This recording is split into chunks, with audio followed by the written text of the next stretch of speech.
Hey guys, it's Taku. Welcome back to the channel. I hope you're all doing well. I have here my spring haul of books. So these are like books.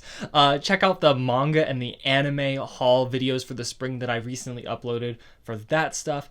What I want to do for this, because I realize that it's always two things. It's Asian fantasy or just by Asian authors, maybe even like traditional or just like Japanese classics or something like that. And then on the other side, you get all of my like Greek and British literature stuff. It seems like it's always split 50-50. And I always end up putting them in the same video. And unless you have a problem with it, I don't have a problem with it. And so, yeah, today we have two stacks of a lot of books that, yeah, they fall into one category or the other. So I'm going to start with more of the Asian kind of, they're not necessarily mythology, but just Asian authors and things like that, and then move into the classics after that. So hopefully there's something in here for everyone. I'm going to go through these also pretty quickly because many of them I've not read. So I'll talk about them as I go. The first one is The Easy Life in Kamusari. This is by Shion Miura. The reason I picked this up largely is because it's the same author of The Great Passage and Run with the Wind. Those are two of my favorite anime series. And so this is a Japanese author. It's interesting because this one is also about a boy who goes out and he goes out to a remote mountain village and is just given the advice to just take it easy. And so this is probably a coming of age story, maybe realizing some things about how there's beauty in the countryside and beauty in taking things kind of easier. So don't know too much otherwise, but that book. The next one I actually did read. I finished about a week or two ago. This is Sweet Bean Paste. This is by Durian Sukegawa. And this is an international bestseller. It's won lots of critical acclaim and was highly celebrated in kind of the book community that it was going around in. I'm obviously on the outskirts of it, but I caught wind of it enough to know like, oh, this is a good book. And I picked it up. Guys, this is if this is like the perfect book for summer, this is the perfect book for spring. Sweet Bean Paste is an adorable book about this man who makes dorayaki. It's like the sweet pancakes with like the bean paste filling. And this woman, who I'm forgetting her name now, I feel so bad. Tokue. She comes along and she tastes or she samples the bean paste and has some advice for him along with a recipe, better recipe for it. But then they get to know each other well, and it's beautiful. It's really sweet, and I love this book from beginning to end. The next one I picked up is a very clear inspiration for, this is How Do You Live? It's by Genzaburo Yoshino. Of course, this has been around for a very long time, but this is the book that partially inspires a lot of the story and theming behind Hayao Miyazaki's latest film, by the same name, How Do You Live? Or in its localized title, The Boy and the Heron. And I did read this after I watched the movie, and then I read this, and then I watched the movie again because it did a second run or something. And this was a great book too. I'm noticing that a lot of Japanese novels take this like a small slice or a small segment of someone's life. It's very rarely the whole scope of it. And so this is a small sliver of a boy's life as he goes through, I think they're middle school, and friendship breakups, and then how to get back together with friends. And there's lots of musings on science and art and history and politics and culture. Every chapter is kind of divided into like a different school subject in a way, and it's always about this boy kind of talking and having these experiences, and then his uncle is kind of writing future letters to him that he gets later. Or I don't know if they're letters, but it was in a diary. Really great book. Next one I have here is the Tales of the Celestial Kingdom. This is by Su Lin Tan. If you've been following this channel for a while, you will know that I'm a huge fan of Su Lin Tan. I love The Daughter of the Moon Goddess, and I just recently read Heart of the Sun Warrior 2. This is the kind of tales of the Celestial Kingdom. It's the tales of gods, goddesses, and other unearthly monsters kind of in the same universe or in the same world of the Celestial Kingdom duology. But this cover is so gorgeous. I love it so much. I follow Kelly Chung on Twitter, and I enjoy seeing all of their artwork.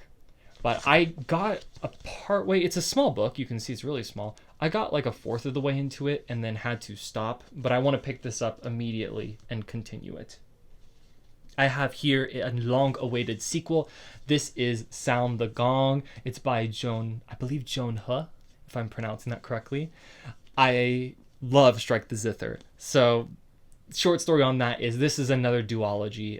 Strike the Zither is book 1. If you've been following me, you'll know that I hold this. Sound the Gong is volume 2. And as soon as I had finished Strike the Zither, I was like, what? You can't leave me on that cliffhanger. And so it's a kind of a sweeping retelling of the Legend of the Three Kingdoms or something like that. I'm not too familiar with the original source, but I will tell you this story and this adaptation is rocking my socks.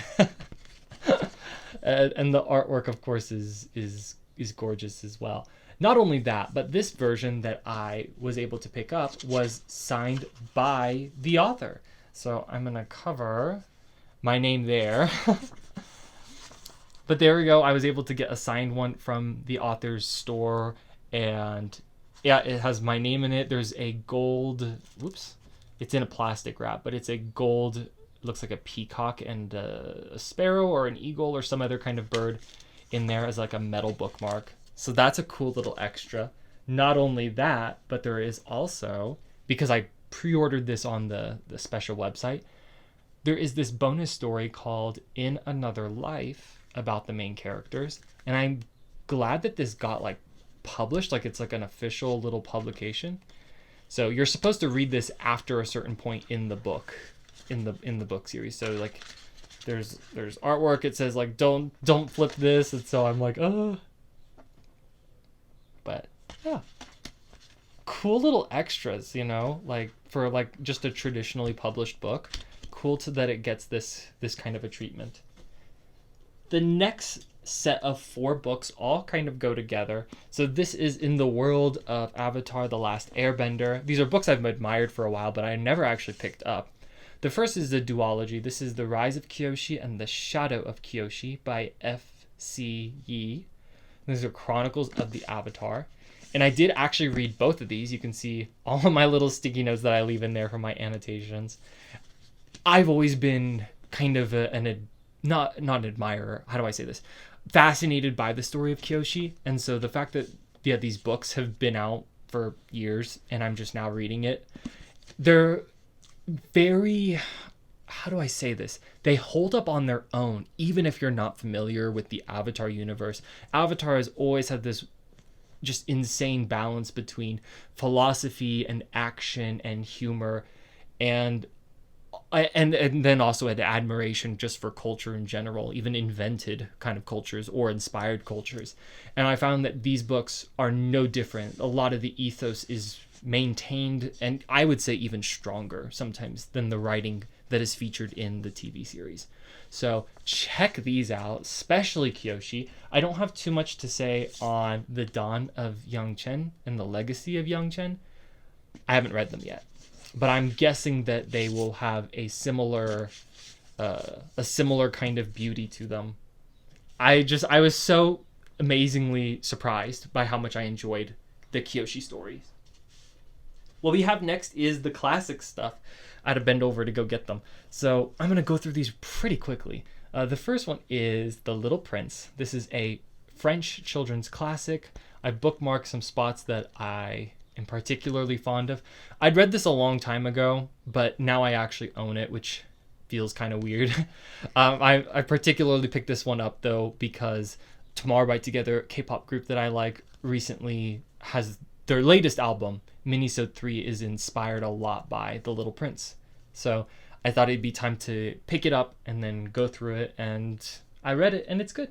It's still good. It's still good. I learned so much more in children's literature sometimes than I do in just like in adult literature. Okay, this is Middlemarch by George Eliot. Again, I'm just rapid firing through these. These are classics. I am about a third of the way through this one. So it's a thick book, guys. This is Like for reference, because I read this one with the audiobook. The audiobook's like 36 hours long. In the same vein, another really long book I have here is Crime and Punishment.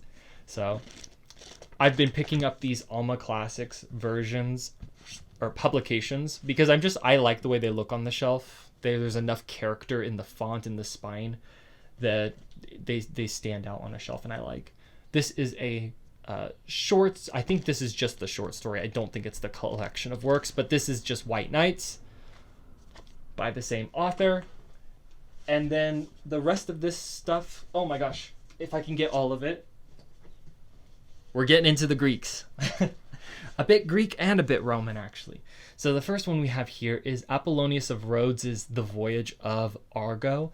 I picked this up because Natalie Haynes recommended checking out some of the takes on these stories or these characters. Yeah, that's particularly I just skipped it, but it's Colchis. So the story of Medea and Jason, how it's kind of told through Apollonius of Rhodes' ancient perspective. So got that in a used bookstore. Speaking of the queen herself, this is Natalie Haynes' U.S. publications for Divine Might and Stone Blind. I finished Divine Might. I have the UK version of this book in paperback, and I finished that I think in the last fall. So I just wanted to pick up the oh wait, I'm thinking of Pandora's Jar. I actually don't own the paperback for Divine Might, but I want it.